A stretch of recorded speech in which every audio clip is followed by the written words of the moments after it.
Great pleasure and honor to be here with Rabbi Daniel Cohen, who is the senior rabbi of Congregation Agudath Shalom in Stamford, Connecticut, which is the largest modern Orthodox synagogue in New England.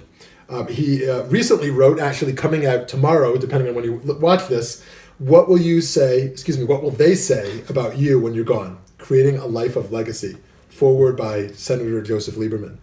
So our topic today is about parenting. I have a few children. I think you have 6 daughters. 6 daughters. I'm proud of it.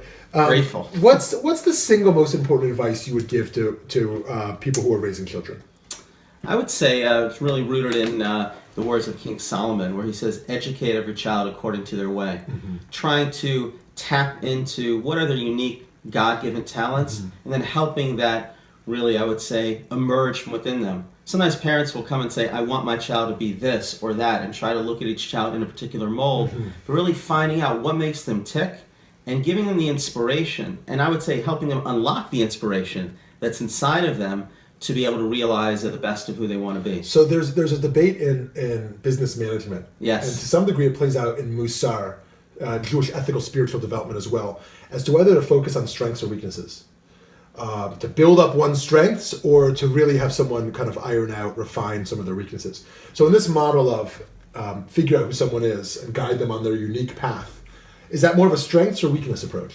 Strength approach. Uh-huh. Yeah, I'm a gift guy. I think it's important that every human being takes an inventory of the gifts that God has given them and then says, how can I use those, not for my own glory, but for God's glory. Mm-hmm. As children become older, I would say, thank God my children are now 25 almost, down to 13.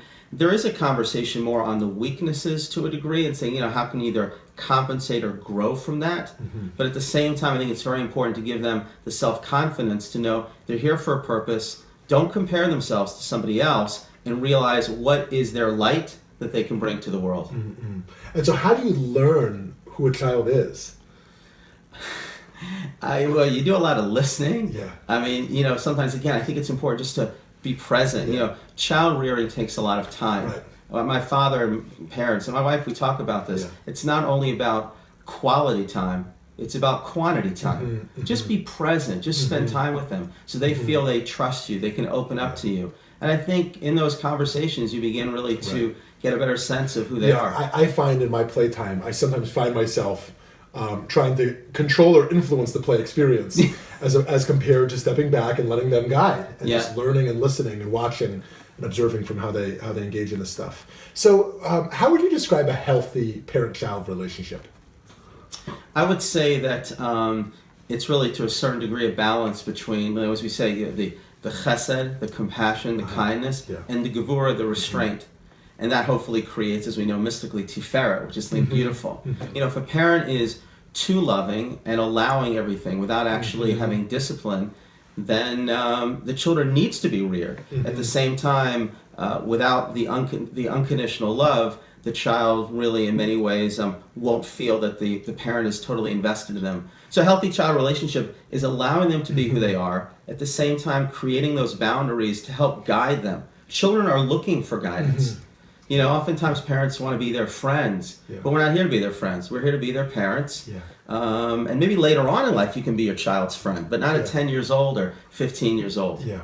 One of the things I love about the halacha, to put our right shoe on before our left, mm-hmm.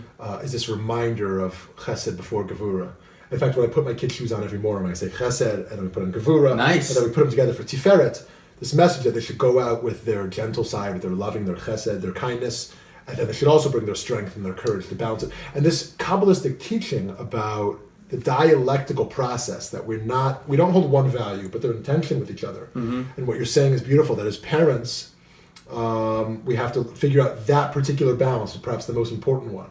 I think also one of the I would say hard thoughts of parenting is that they learn less from what we say from what we do. Right. So if we want them to be chesed-oriented or kindness, then we have to welcome people into our home. Right. We have to not leave somebody at the door, but walk them out the door. Mm. We have to model that, because ultimately they will glean from who we are, and they'll say, hey, my parents don't complain when they have to do something kind. Right. They love it. Right. Yeah. So I want to find out the secret of their happiness. Right. Beautiful. It reminds me in the Shulchan Aruch, it says, in the Code of Jewish Law, it says that if you only have enough money for your own as a parent's Talmud Torah, for your own study or learning, or your kids, it's counterintuitive, but it says to prioritize the adult. Yeah. Right? You would think today emphasis is all on Sounds kids. like on the airplane. Put your mask on Put your first. mask on first. But this idea that if you're not a person of learning and striving Yes. and growing, then how could you expect your kids at all to be? Yeah. So that's the hardest, is to realize that the number one, in my view, perhaps the most important thing of a parent to do is actually work on themselves, right? And to model that. So let me ask you something else. So it's obviously important for us to try to have our kids be Jewish. Assuming you're a Jew, it's important for them to be mensches, be good people in society, to be successful, growing in their studies. But is it important for our kids to be happy? What do you think? I would say, Rabbi Abraham Tversky would oftentimes say it's more important for you to have your children have happiness skills than it is to be happy. Like, imagine for a moment you're at the supermarket and your kid wants a candy and it's right before dinner. Well, to make my kid happy, I'll give them the candy, but I know that's not best for them. And to think about how can they deal with obstacles and challenges and find the joy in those things, oftentimes, which may not be as pleasant as they want, because ultimately life is not always going to be something which is peak experiences. So I want them to cultivate joy. I want them to find ways to see the beauty in life, even when it may not be so obvious. But hopefully be in a life when they feel God's blessings all the time and feel a sense of gratitude is really important. Love that. So more important than happiness is happiness skills. I love that. Toni Morrison famously said in some graduation speech that not to settle for happiness.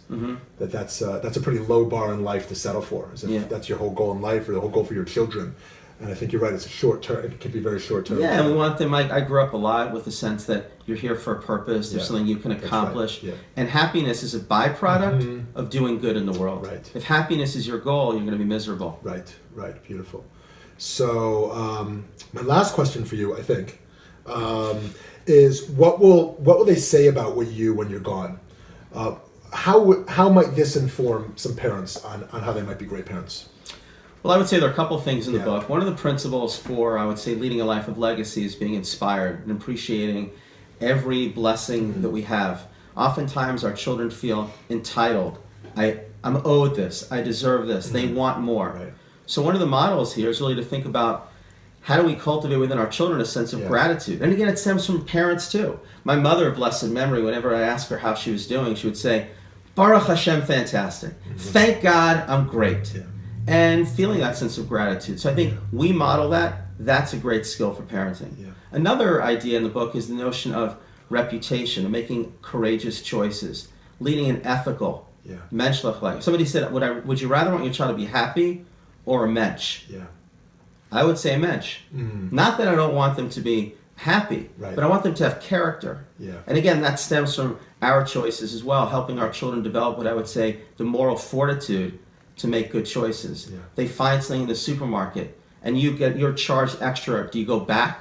That memory that you're creating in a child by going back and giving something to somebody who lost it or returning extra change stays with your child for the rest of their life.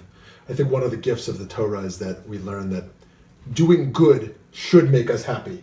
To live a meaningful life. That actually we chase after virtue rather than happiness, and that it comes along with it. That sense. So wonderful. Thank you so much. Encourage folks to check this out. What will they say about you when you're gone? Creating a life of legacy. Thank you, Rabbi Cohen. Check out his shul. God bless you. Stanford, Thanks a lot. Connecticut. Check it out. Thank you so much.